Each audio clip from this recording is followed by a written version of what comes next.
shop tip is when you're doing latigos, latigos or half breeds or, really anything where you need to punch holes in straps. There's always a way a lot of people like to do it with a tape measure and lay them out and mark all your holes at a certain distance apart, 2 inches, 1 inch, 3 inch, whatever you're going to do.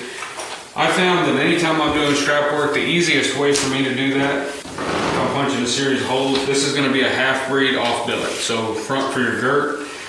And so it'll be on the off side holding your girt. This is the one that you don't fool with a whole lot, but anytime I'm punching holes and stuff like that, what I'll do, start with my hand. Your hand is a certain width. It's, try to use things that are easy and fast. Try to help your efficiency.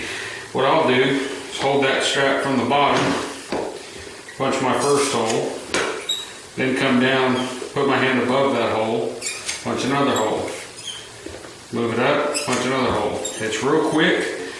The distance will be relatively the same because your hand's not changing its size as you're going up. And so all I'm doing right there is when I punch a hole, I'm putting my hand above that hole, punching above my hand. So if we do that, each one of these is about 3 3/4 apart. Almost dead on all the way down. So like on a half breed now, these holes have to match from one side to the other. So now we'll just fold it in half and take a pencil and mark it.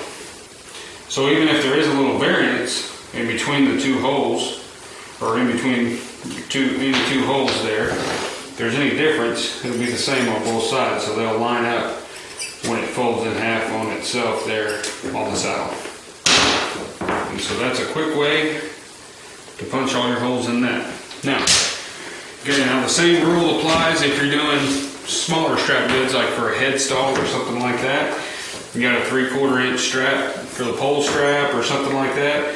I'll do 3 fingers at the bottom of the tail of my strap, punch a hole, and then put one finger above the hole, punch it, 1 finger above the hole.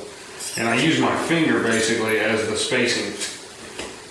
And so if I'm doing a whole set of head stalls, I can do one of these as my pattern with my 5 holes, and they're all pretty well the same. So the width of your finger doesn't change, so you can just use that as your spacing when you're doing that.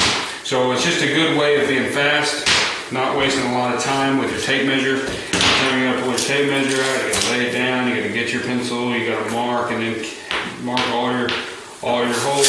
It's just faster that way.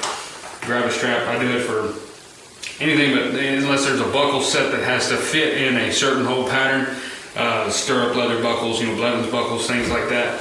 I don't do it for that. But for any other kind of strap where you just got a buckle that slides freely on there, 1 finger, 2 finger, however you figure out the width that you want to do, and then go about like that. And works out pretty good. It's pretty fast.